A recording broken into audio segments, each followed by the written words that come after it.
It's all in our hands, this life of time that's given to us all. It gathers round each night, each morn. We watch it pass and grow. It is all in our hands, it is all in our hands.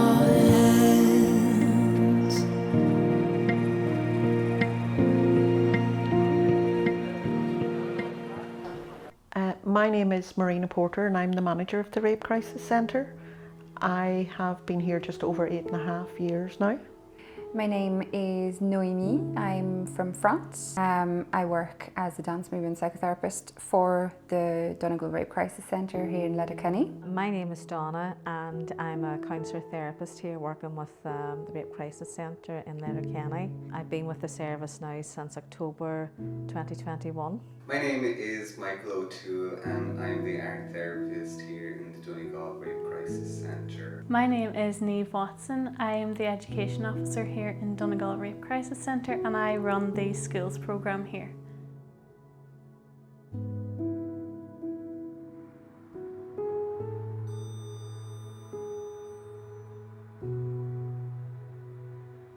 Basically to offer support to anyone affected by any form of sexual violence. So anyone 12 up, any gender identity, all over Donegal, and we get clients from surrounding counties as well. So it's to support them and their loved ones, basically to restore their own sense of power and to get some strength and to regain confidence and to get coping skills to deal with the effects of the trauma, and basically just to feel like they're in the driving seat in their life and that they're not defined by what someone decided to do to them. So it's our job to support them and also to support their supporters. That sense of guilt, that sense of shame, that sense of self-blame, they all experience that, and none of those emotions belong to any of them. They all belong on the perpetrator. So that's a big part of our job, is helping them really believe deep inside that no, these emotions do not belong with me, and to put them squarely where they belong and to focus on themselves and their own well-being and sense of self. You know, you're working with a very delicate but a very traumatic, type of experience that, your clients sadly have had the tragedy of being exposed to, both recently or in some cases, historically. Helping them to trust that this is a place that they can feel safe and they can heal, from their trauma. And not only heal, but hopefully that they can grow as well and become empowered. Because sadly, some of the experiences that clients go through, they feel very, very disempowered. It's about gently supporting them to, take their power and control back.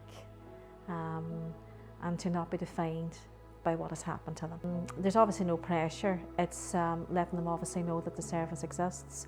And sometimes it's just come in, get a feel for the office, get a feel for who we are, come in and have a wee cup of tea, have maybe a chat to, maybe the likes of Marina, the manager. And if you feel that it's welcoming, and if you feel that it's safe, and if you feel that there's no judgment, take the risk of coming in and maybe trying to do a little bit of therapeutic work, with us. So dance movement psychotherapy is a method of psychotherapy that recognises body movement as an intrinsic method of communication and expression. So it recognises that the body and the mind and the spirit are linked, that there are ways other than verbal expression to communicate. It isn't just about moving or talking or bringing the two together. It's also about taking into account the whole of the person. So the person is in the driving seat in the session. I take into account their lived experience, the way that they relate to their own body, the way that they feel in their body, the way they relate to other people. We go between talking and moving. And for some people, moving is very difficult. And my clients don't have to move in the sessions. They can be very still, because movement is a shared language for all life. So even if I'm sitting very still and I'm not moving my hands, and if I'm not talking, there's still lots of movement that's happening in my body. Understanding what happened to them and separating their feelings and their sensations and their thoughts that they have and that are associated with their trauma from the traumatic event itself. So it works at the source, it helps separate thoughts and feelings and sensations from the event, and then it helps the full reintegration of the body and the mind and the spirit. The creative process really can help to heal trauma, because it's another language that we take, something that is not so direct, and we don't feel so overwhelmed trying to find the right words to say exactly how we're feeling. We can open it up to be anything. And that's the potential of art therapy in trauma, is that sometimes we can't approach it in the head-on manner that everyone might normally think that it's done, because trauma isn't a same process for everybody. And that's why we have the creative process. Creative process is a beginning, a middle, and an end. In the beginning, we might be nervous and anxious about what am I doing. In the middle, we get comfortable with our materials. We get familiar with fabric, paint, pencils, chalk, anything that we can make a mark with. And then in the end, we've came with a skill that can hold our trauma and heal it. So the creative process has this lovely beginning, middle, and end that can be held the whole way through it. The image acts as a place that we can put our thoughts outside of our head. So it's not always consuming. It's a break for you and a bit of breathing space that we can separate from it. And it's really important that we know that trauma can be in all ages, and art therapy can be for all ages too. We are under the understanding when we get to a certain age that we have to stop being creative.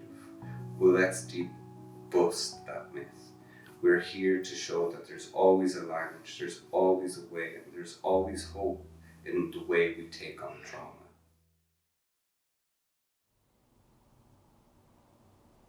So what's your name, and tell us a bit about yourself? My name's Donegal. I'm the SATU coordinator with the Rape Crisis Centre. That means I work closely between the Rape Crisis Centre and the Sexual Assault and Treatment Unit. I coordinate the volunteers who would attend SATU when there is a call out for a rape or sexual assault.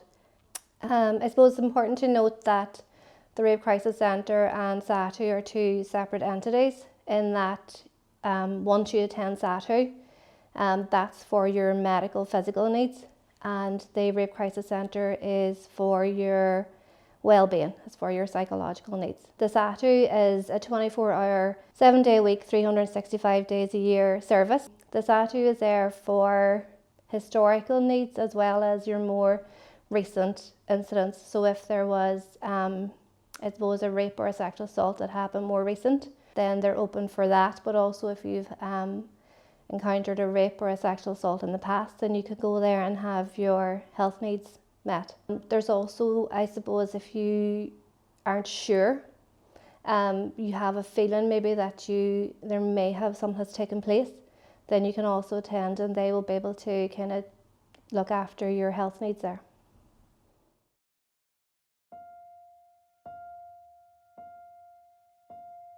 And how long have you worked for the Rape Crisis Centre? It'll be 7 years in September.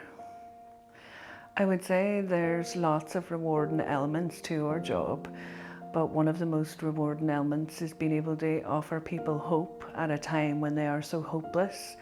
And it's also a very, very humbling experience for the people coming in to trust us when they're feeling so frightened and so disconnected from everyone else. It is a very humbling experience.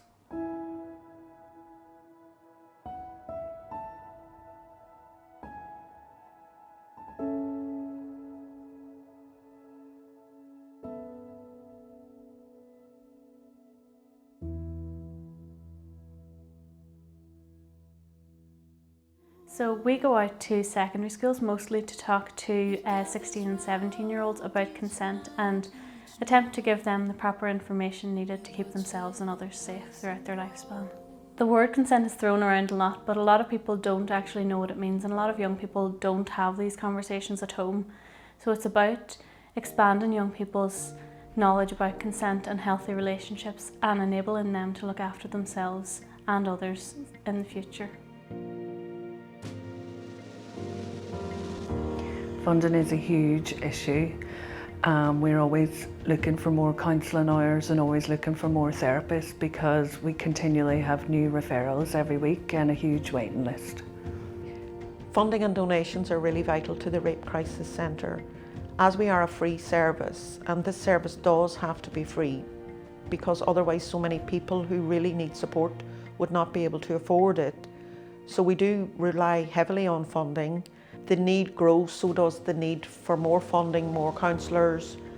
For example, this space is much too small now, but we can't afford to move to a bigger premises, and we rely heavily on donations from the public to supplement that funding that we do get in order to provide as many counselling hours as possible and as much support as possible to as many people as quickly as possible. We are funded currently by the Late Late Toy Show.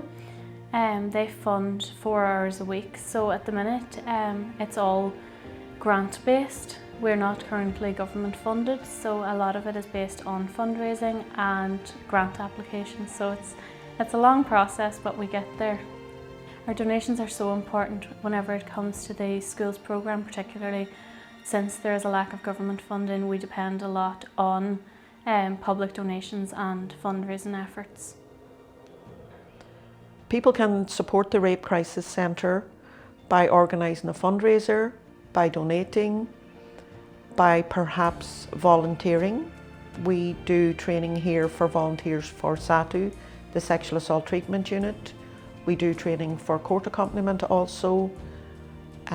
Volunteers could help us with social media, they could help with publicity, all sorts of things. So please just contact us if there's any way you feel you would like to help. We will take any and all offers of help.